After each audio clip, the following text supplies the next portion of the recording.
Anak laki-laki berusia kurang lebih 10 tahun itu mengintai dari kaca jendela dengan muka marah. Mata merah dan gigi berkerut saking marah dan sedihnya menyaksikan keadaan di ruangan dalam rumah gedung ayahnya. Ruangan itu luas dan terang benderang, suara tetabuhan musik terdengar riuh di samping gelak tawa 7 orang pembesar Manchu yang sedang dijamu oleh ayahnya. Dari luar jendela ia tidak dapat menangkap suara percakapan yang diselingi tawa itu karena amat bising bercampur suara musik. Akan tetapi menyaksikan sikap ayahnya terhadap para tamu pembesar itu, anak ini menjadi marah dan sedih. Ayahnya bicara sambil membungkuk-bungkuk. Muka ayahnya yang biasanya bengis terhadap para pelayan dan angkuh terhadap orang lain, kini menjadi manis berlebih-lebihan, tersenyum-senyum dan mengangguk-angguk. Bahkan dengan kedua tangan sendiri melayani seorang pembesar yang berwak tinggi besar, menuangkan arak sambil membungkuk-bungkuk. Ayahnya yang dipanggil ke kanan kiri oleh para pembesar, menjadi gugup dan kakinya tersandung kaki meja, guci arak yang dipegangnya miring. Isinya tertumpah dan sedikit arak menyiram celana dan sepatu seorang pembesar lain yang bermuka kuning. Anak itu dari luar jendela melihat betapa pembesar ini melototkan mata, mulutnya membentak-bentak dan tangannya menuding-nuding ke arah sepatu dan celananya. Ayahnya cepat berlutut dan menggunakan ujung bajunya menyusuti sepatu dan celana itu sambil mengangguk-angguk dan bersoja seperti seekor ayam makan padi. Tak terasa lagi air mata mengalir keluar dari sepasang mata anak laki-laki itu, membasahi kedua pipinya dan ia mengepalkan kedua tangannya. Ia marah dan sedih, dan terutama sekali, ia malu. Ia malu sekali menyaksikan sikap ayahnya. Mengapa ayahnya sampai begitu merendahkan diri? Bukankah ayahnya terkenal sebagai Xie Wang Wei, hartawan Xie, yang amat kaya raya dan disegani semua orang? Bukan hanya karena kaya rayanya, melainkan juga karena ia terkenal pula dengan nama Xie Xiucai, orang terpelajar Xie. Ayahnya hafal akan isi kitab-kitab, bahkan dia sendiri telah dididik oleh ayahnya itu menghafal dan menelaah isi kitab-kitab kebudayaan, dan kitab-kitab filsafat. Semenjak berusia 5 tahun, dia telah belajar membaca, kemudian membaca kitab-kitab kuno. Dan oleh ayahnya diharuskan mempelajari isi kitab-kitab itu yang menuntun orang mempelajari hidup dan kebudayaan sehingga dapat menjadi seorang manusia yang berguna dan baik. Akan tetapi, mengapa setelah kini menghadapi pembesar-pembesar Manchu, ayahnya menjadi seorang pencilat yang begitu rendah? Anak itu bernama Han, lengkapnya Xie Han dan panggilannya sehari-hari adalah Han Han. Dia putra bungsu keluarga Xie. Karena Xie Bun An yang disebut hartawan Xie atau sastrawan Xie hanya mempunyai 2 orang anak. Yang pertama adalah seorang anak perempuan, kini telah berusia 17 tahun, bernama Xie Leng. Han Han adalah anak kedua.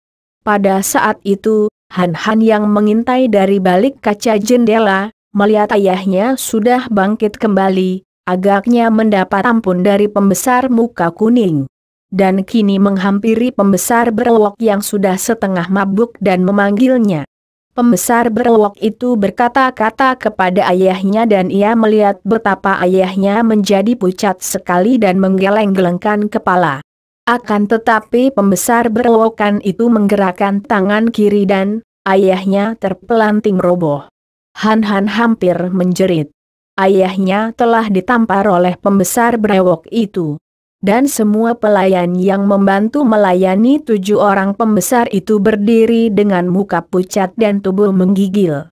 7 orang pembesar Manchu kini tertawa-tawa dan riuh rendahlah mereka bicara, agaknya memaki-maki ayahnya dan mendesak ayahnya melakukan sesuatu. Si pembesar muka kuning sekarang menggerakkan tangan sambil berdiri dan ia telah mencabut pedangnya. Dengan gerakan penuh ancaman pembesar muka kuning itu menusukkan pedangnya sehingga ujung pedang menancap di atas meja, berdiri dengan gagang bergoyang-goyang mengerikan. Han Han membelalakan matanya dan ia menyelinap turun dari tempat pengintaiannya. Kini ia menjenguk dari pintu belakang, terus masuk dan akhirnya ia berhasil masuk tanpa diketahui. Berada di ruangan dalam itu, bersembunyi di balik tirai kayu, di mana ia dapat mengintai dan juga dapat mendengarkan percakapan mereka. Xie Bun An terdengar pembesar berwok membentak sambil menundingkan telunjuknya kepada sastrawan itu yang sudah berlutut dengan tubuh menggigil dan muka pucat. Apakah engkau masih berani membantah dan tidak memenuhi perintah kami? Suaranya terdengar lucu karena kaku dan pelok ketika bicara dalam bahasa Han. Kau kira kami ini orang-orang macam apa? Kami bukan serdadu-serdadu biasa, tahu? Apa artinya penyanyi-penyanyi dan pelacur-pelacur ini? Si muka kuning menunjuk ke arah para wanita sewaan yang memang disediakan di situ untuk melayani dan menghibur mereka. Kami adalah pembesar-pembesar militer dan sudah baik kalau kami tidak menghancurkan rumahmu. Hayo keluarkan istri dan puterimu. Hahaha, aku mendengar Nyonya Xue dan puterinya amat cantik manis. Berkata seorang pembesar lain yang perutnya gendut tapi kepalanya kecil. Suruh mereka melayani kami, baru kami percaya bahwa engkau benar-benar tunduk dan taat kepada pemerintah baru, bangsa Manchu yang jaya, kata pula seorang pembesar lain yang kurus kering. Tapi, suara ayahnya sukar terdengar karena menggigil dan perlahan, kepalanya digeleng-geleng. Kedua tangannya diangkat ke atas. Hal itu tidak mungkin, ampunkan kami, Taijin. Melihat ayahnya meratap seperti itu, air mata Han Han makin deras keluar membasahi pipinya. Bukan hanya sedih karena kasihan, melainkan terutama sekali karena malu dan kecewa.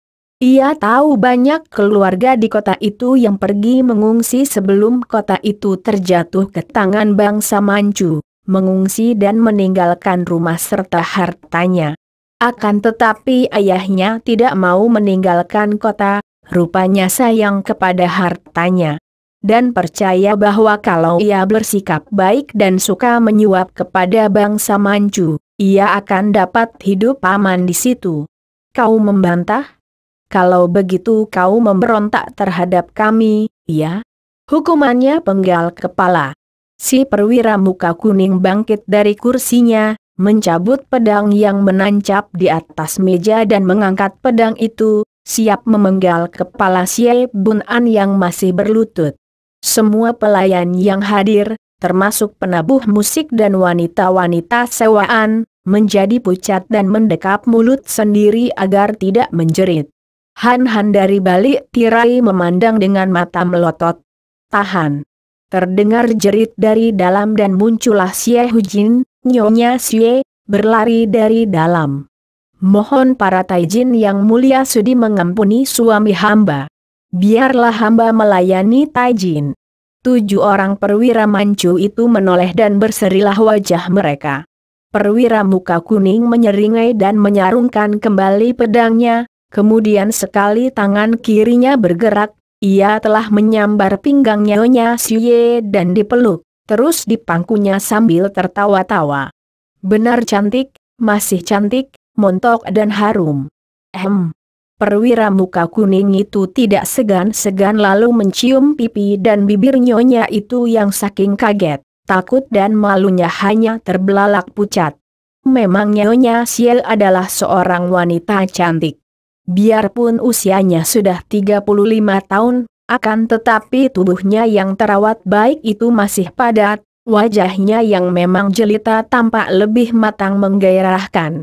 Para perwira lainnya tertawa bergelak menyaksikan betapa perwira muka kuning itu mendekap dan mencium sesuka hatinya. Seolah-olah di situ tidak ada orang lain lagi. Sedangkan para pelayan yang melihat betapa Nyonya majikan mereka yang terhormat diperlakukan seperti itu, menggigil dan menundukkan muka tidak berani memandang. Xie Bun An sendiri yang masih berlutut, memandang dengan muka pucat seperti kertas dan ia tidak dapat bergerak, seolah-olah telah berubah menjadi arca batu. Tayajin, ampun. Nyonya Xie megap-megap karena sukar ia bicara dengan bibir diciumi secara kasar seperti itu. Lepaskan, oh ampun, saya adalah wanita baik-baik. Sebagai jawaban, perwira muka kuning itu tertawa dan mencubit dagunya yang halus. Karena wanita baik-baik, aku suka padamu, manis. Hayo kau minum arak ini untuk menyambut aku, hahaha. Perwira itu menyambar cawan araknya yang masih penuh, lalu memaksa nyonya itu minum. Nyonya Xie hendak menolak, akan tetapi dipaksa sehingga sebagian arak memasuki mulut, sebagian tumpah mengenai pakaiannya. Arak merah itu membuat pakaiannya yang putih seperti terkena darah. Han menggigil seluruh tubuhnya, jantungnya berdebar dan ia mengepal tinju dengan air mata bercucuran. Ia hendak melompat maju menolong ibunya, akan tetapi pada saat itu, ia tertarik oleh tingkah perwira berwok yang meloncat berdiri. Gerakannya amat gesit sehingga amat janggal bagi tubuhnya yang tinggi besar dan perutnya yang seperti gentong gandum. Hahaha, kalau ibunya matang dan denok seperti ini, tentu puterinya ranum dan segar.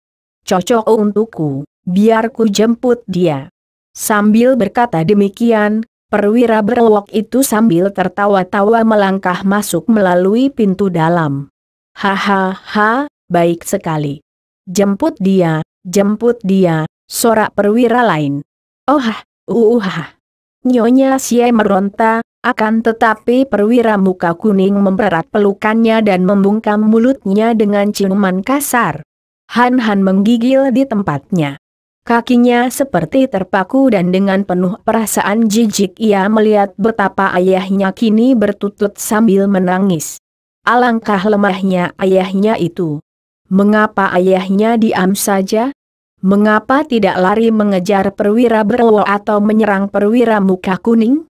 Mati bukan apa-apa untuk membela kebenaran.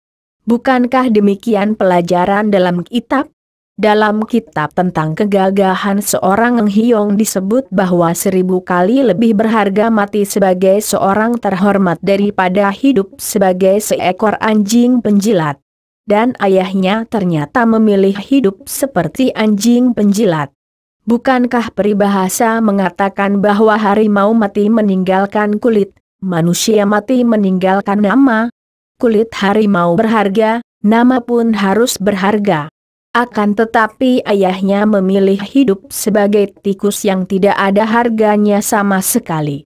Terdengar jerit mengerikan dan tak lama kemudian perwira berwok itu telah muncul kembali sambil memondong seorang gadis yang meronta-ronta dan merintih-rintih. Gadis yang cantik sekali, tubuhnya seperti batang pohon liu, rambutnya panjang hitam dan kulitnya putih seperti susu baru diperas. Perwira berwok itu melangkah lebar, kemudian duduk kembali di tempatnya sambil memangku sieleng. Dan menciumi muka yang halus putih kemerahan itu dengan mukanya sendiri yang kasar dan penuh cambang bau sehingga seakan-akan muka yang halus itu disikat oleh sikat yang kasar dan kaku. Sieleng yang hendak menjerit tak dapat mengeluarkan suara karena mulutnya tertutup oleh si perwira berwok yang lebar. Tiba-tiba terdengar teriakan serak dan melompatlah Xie Bunan yang tadinya berlutut. Bangga hati Han melihat betapa ayahnya kini menjadi seekor harimau, meloncat bangun dan sambil berteriak menerjang maju hendak memukul si perwira berwok. Akan tetapi kebanggaan hati Han berubah menjadi kecemasan ketika si berwok itu menyambut tubuh ayahnya dengan sebuah hantaman tangan kiri yang tepat mengenai dada ayahnya. Duk! Tubuh Xie Bunan terlempar ke belakang dan mulutnya muntahkan darah segar. Hartawan ini sejak kecilnya hanya tekun mempelajari sastra, sama sekali tidak pandai ilmu silat. Maka tentu saja sekali terkena pukulan berat perwira berwok itu, ia terluka dalam dan muntah darah. Namun, Xie Bunan benar-benar telah menjadi seekor harimau marah. Kemarahan dan sakit hati membuat ia seperti tidak merasakan nyeri akibat pukulan itu dan sambil berteriak, ia maju lagi. Karena ketika dia terlempar, ia jatuh ke dekat tempat duduk perwira muka kuning yang masih menciumi istrinya dan meremas-remas serta meraba-raba tubuh wanita yang ketakutan itu. Kini Xie Bunan menyerang perwira muka kuning. Akan tetapi, perwira muka kuning itu sudah mencabut pedangnya, menusuk ke depan dan bles, pedang itu menembus perut Xie Bunan sampai ke punggung. Tubuh Xie Bunan menegang kaku, matanya terbelalak, dan ketika pedang dicabut, ia mendekap perutnya lalu terpelanting roboh, berkelojotan dan tak bergerak lagi.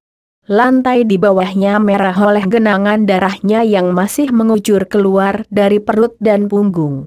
Han Han hampir pingsan menyaksikan semua ini. Ia melihat betapa ibunya dan cicinya menjerit dan meronta-ronta, namun perwira berwok dan perwira muka kuning sambil tertawa-tawa telah memondong tubuh mereka.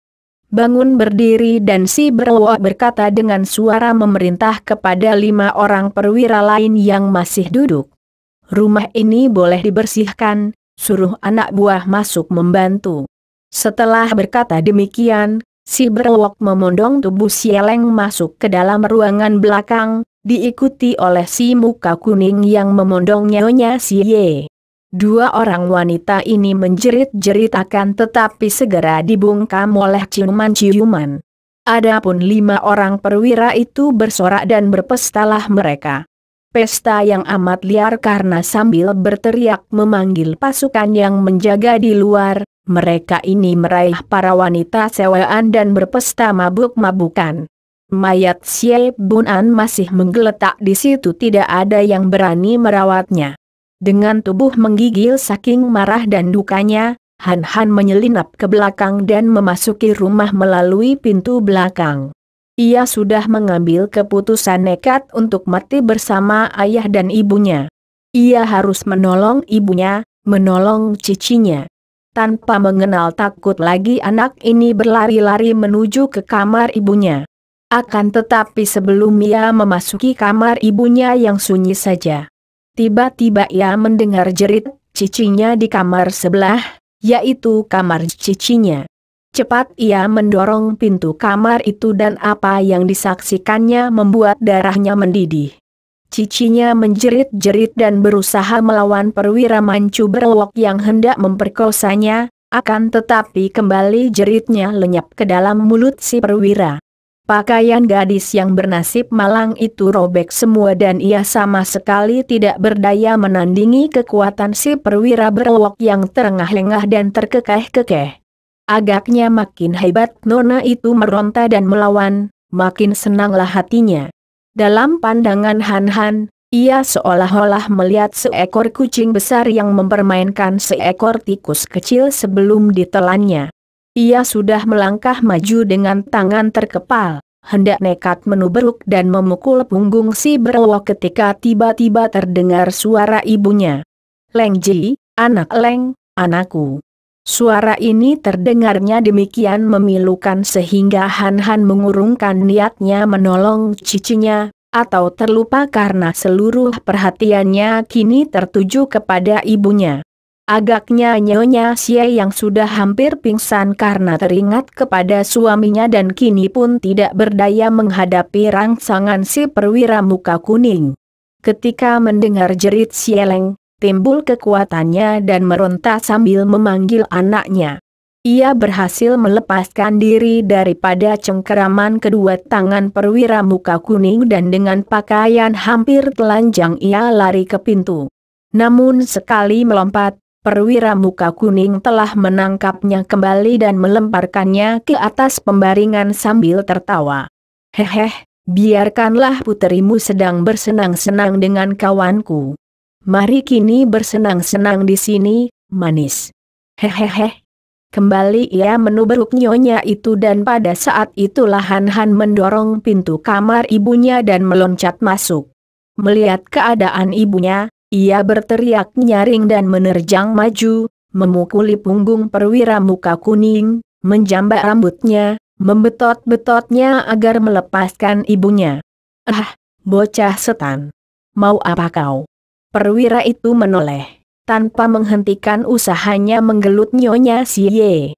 "Han, pergilah jauh-jauh dari sini." Nyonya Siye bergerak dan membelalakan mata melihat puteranya. "Ibu." Anakmu, iya? Mengganggu saja." Si perwira muka kuning meloncat, menjambak rambut Han sehingga tubuh anak itu tergantung. Akan tetapi Han tidak takut, melotot dan kedua tangannya berusaha memukul. Perwira itu lalu menampari mukanya. Plak plak plak plak. Berkali-kali sampai muka itu menjadi matang biru dan membengkak, mulutnya mengeluarkan darah. Namun anak itu masih memandang dengan mata melotot, penuh kebencian kepada perwira muka kuning. Han. Nyonya Siye menjerit. Perwira itu membanting tubuh Han ke atas lantai, suaranya berdebuk dan tubuh anak itu rebah miring.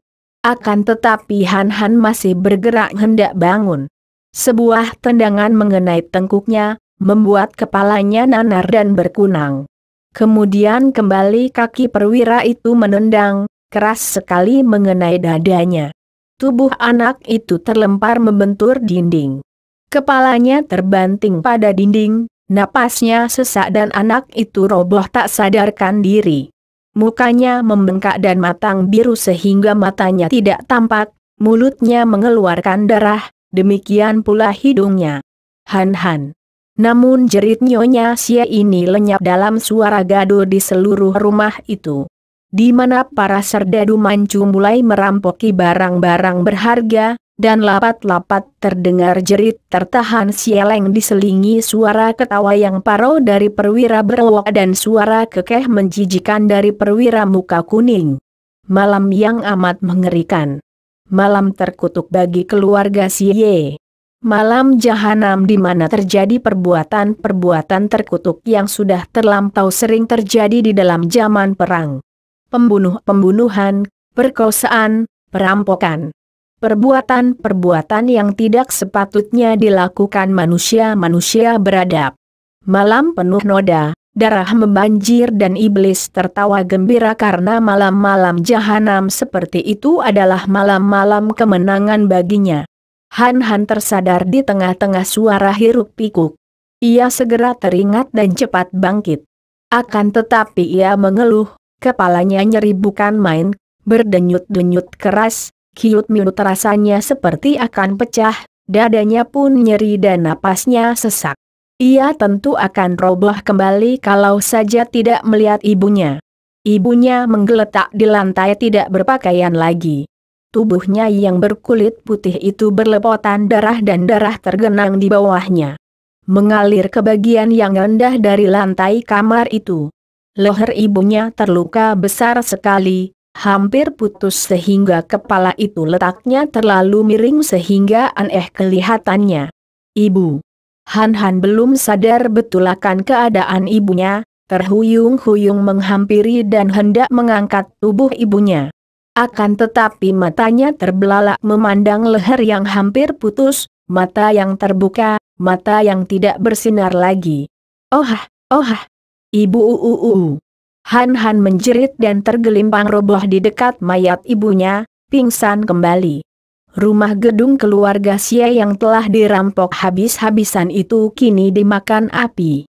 Ini adalah siasat para perwira tadi yang lebih baik membuat rumah itu menjadi lautan api untuk menutupi perbuatan-perbuatan biadab mereka. Kalau rumah sudah hancur menjadi abu, siapa bisa membuktikan bahwa rumah itu habis dirampok? Kalau mayat itu sudah menjadi abu, siapa dapat mengatakan bahwa mereka itu diperkosa atau dibunuh? Tidak ada seorang pun tetangga yang berani muncul. Mereka sendiri masih merasa untung terlewat oleh bencana yang ditimbulkan oleh serdadu-serdadu Manchu itu. Dalam keadaan seperti itu seperti yang terjadi pada setiap negara yang dilanda perang. Terbuktilah bahwa segala sesuatu yang tadinya dianggap menguntungkan dan menyenangkan bahkan menjadi sebab-sebab malapetaka. Aneh akan tetapi nyata bahwa dalam keadaan seperti itu, mereka yang kaya raya dan mereka yang mempunyai anak-anak perempuan cantik malah menjadi korban. Sebaliknya mereka yang miskin tidak mempunyai apa-apa dan yang tidak mempunyai anak gadis cantik, malah aman dan tidak terganggu. Kalau sudah begini, tak seorang pun berani mengatakan bahwa harta benda dan kekayaan duniawi ini merupakan syarat hidup bahagia. Di antara sinar api yang membakar rumah gedung keluarga Xie, yang menerangi kegelapan malam sunyi, tampak bayangan seorang laki-laki tua dengan nekat menyelinap memasuki rumah bagian yang belum dimakan api. Asap tebal menyambutnya, membuatnya terbatuk-batuk dan membuat matanya seperti buta, akan tetapi orang ini terus masuk dan meraba-raba. Biarpun api itu amat terang, namun cahayanya membuat mata buta karena setiap mata dibuka, hawa panas menusuk-nusuk. Akan tetapi orang itu agaknya sudah hafal akan keadaan di dalam gedung ini. Buktinya ia dapat terus menyelinap masuk, menuju ke kamar-kamar di sebelah belakang, dekat ruangan dalam yang tadi dipakai pesta pora.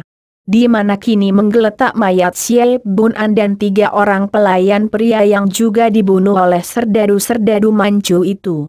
Laki-laki itu tidak mempedulikan mayat-mayat ini, terus terhuyung-huyung masuk dan akhirnya ia memasuki kamar Nyonya Xie mendorong pintu yang sudah mulai termakan api. "Xie Hujin, Kongcu, tuan muda." Ia berseru dan cepat berlutut dekat 2 sosok tubuh itu. Tubuh Nyonya Xie yang telanjang bulat dan mandi darah itu hanya ia lirik sebentar saja.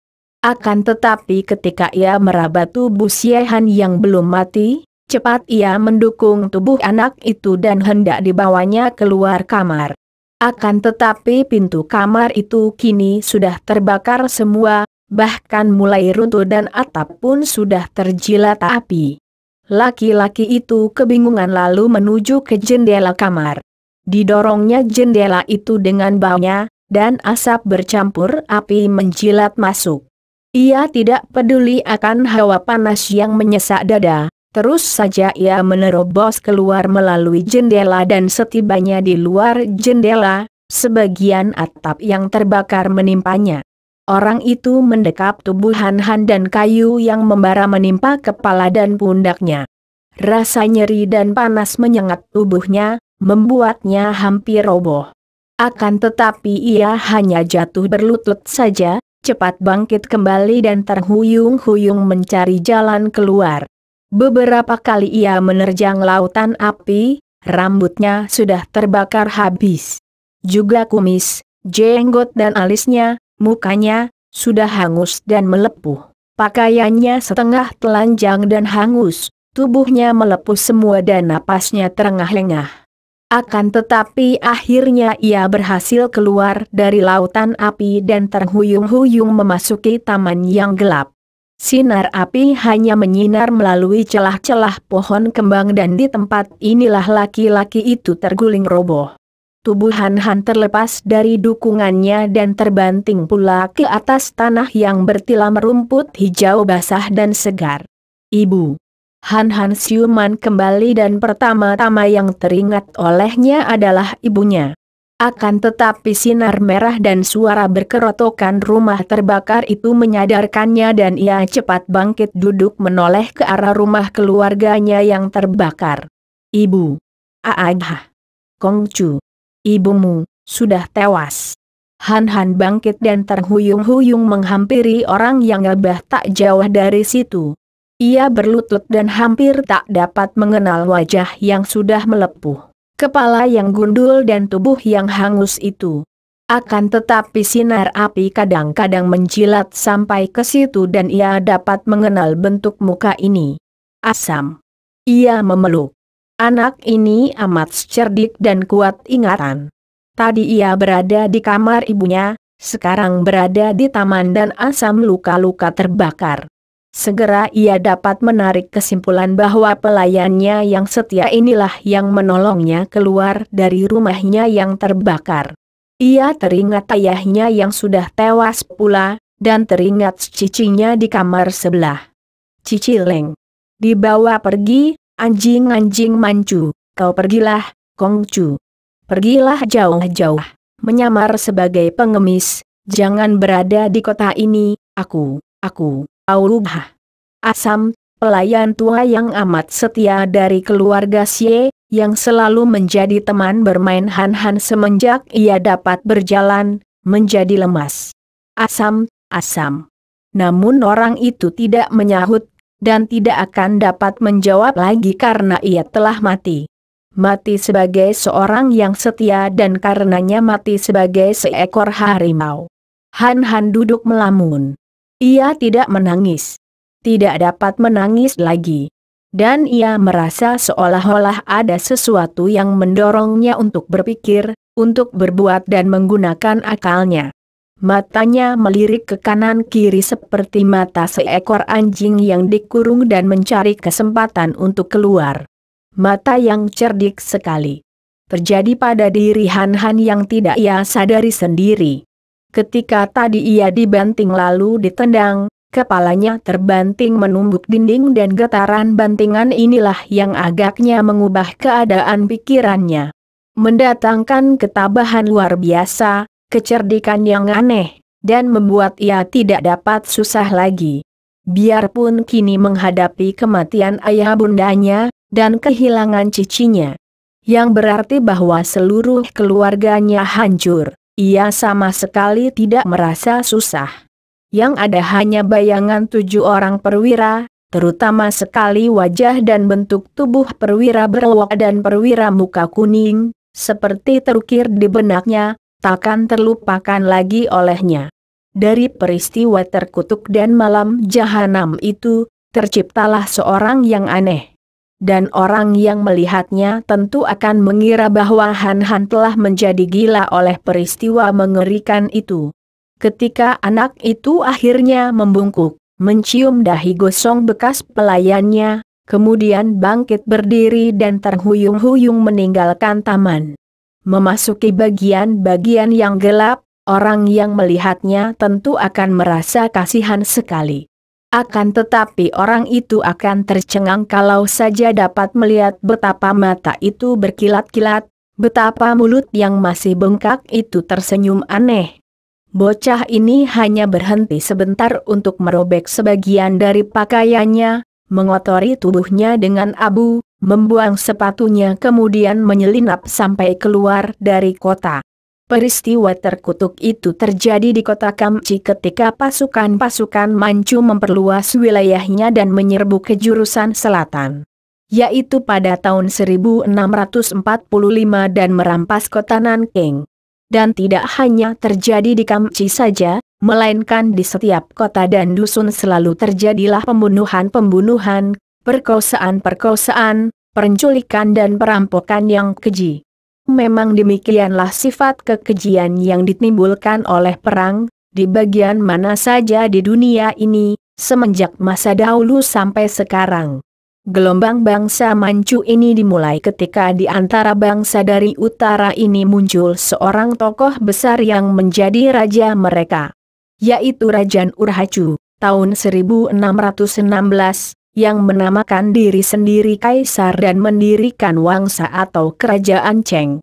Di bawah bimbingan Kaisar Nurhacu yang kebesarannya menyamai Raja Mongol Genghis Khan yang tersohor itu, mulailah bangsa Manchu membuka dan mengembangkan sayapnya, menaklukkan gerombolan-gerombolan dan suku-suku bangsa yang dipimpin raja-raja kecil sehingga dalam beberapa tahun saja berhasil menguasai seluruh Manchuria. Melihat kekuasaan dan kekuatan bangsa Manchu, bangsa Mongol yang sudah lama kehilangan kekuasaannya setelah pemerintahan Goan hancur, menjadi tertarik dan menggabungkan diri dengan bangsa Manchu. Persekutuan ini amat kuat dan barisan gabungan ini menyerbu dan menundukkan Korea dalam tahun 1637.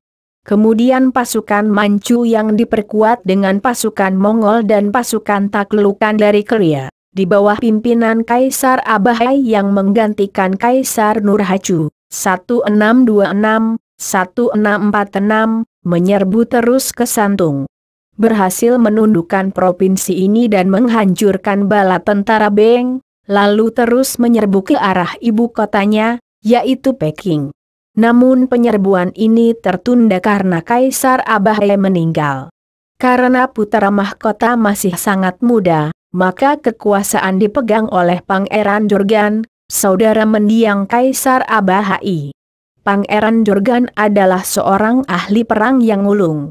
Ia mengerti bahwa di dalam pemerintah Beng sendiri terjadi pemberontakan-pemberontakan, dan Peking telah terjatuh ke tangan pemberontak Lai Chuseng yang menyerbu dari selatan. Dengan cerdik Pangeran Jorgan menghubungi Busam Kui, Panglima yang menjaga tapal batas utara. Dan bersama Panglima Beng yang berkhianat ini menyerbulah bala tentara Manchu ke Peking dan berhasil mengalahkan barisan pemberontak Lai Chuseng. Lai Chuseng sendiri melarikan dari Peking setelah merampok kota indah itu habis-habisan. Akhirnya Busam Kui sadar bahwa ia telah memasukkan serigala ke tanah airnya, maka ia merasa menyesal dan membawa bala tentaranya mengungsi ke barat daya yaitu ke Sichuan, di mana ia memperkuat kedudukannya dan menjadi raja yang berdaulat di situ, jauh dari kekuasaan dan pengaruh pemerintah Manchu yaitu kerajaan Cheng Tiao. Pangeran Jorgan melanjutkan penyerbuannya ke selatan dan di bawah pimpinan pangeran inilah bala tentara Manchu berhasil terus menduduki Nanking dan wilayah bagian selatan. Pangeran Jorgan yang amat cerdik itu pandai mengambil hati para pembesar dan hartawan di selatan, mengumumkan tidak akan mengganggu mereka asal mereka suka bekerja sama. Tentu saja ada terjadi kekecualian, yaitu mereka yang tidak mau bekerja sama tentu dirampok habis dan dibasmi keluarganya. Ada pula terjadi hal-hal seperti yang menimpa keluarga Xie di Kamci itu, dan pelaporan ke atas tentu berbunyi sama, yaitu bahwa keluarga itu tidak mau bekerja sama sehingga terpaksa dibasmi. Demikianlah, cerita ini dimulai pada tahun 1645, dimulai dengan lembaran hitam dan sebagai contoh dari sekian banyaknya peristiwa keji dan terkutuk, diceritakan kemalangan yang menimpa keluarga Xie. Beberapa bulan kemudian setelah terjadinya peristiwa terkutuk di Kamci itu, tampak seorang anak laki-laki berpakaian penuh tambalan berjalan seorang diri memasuki kota Tiongkuan di lembah sungai Huangho.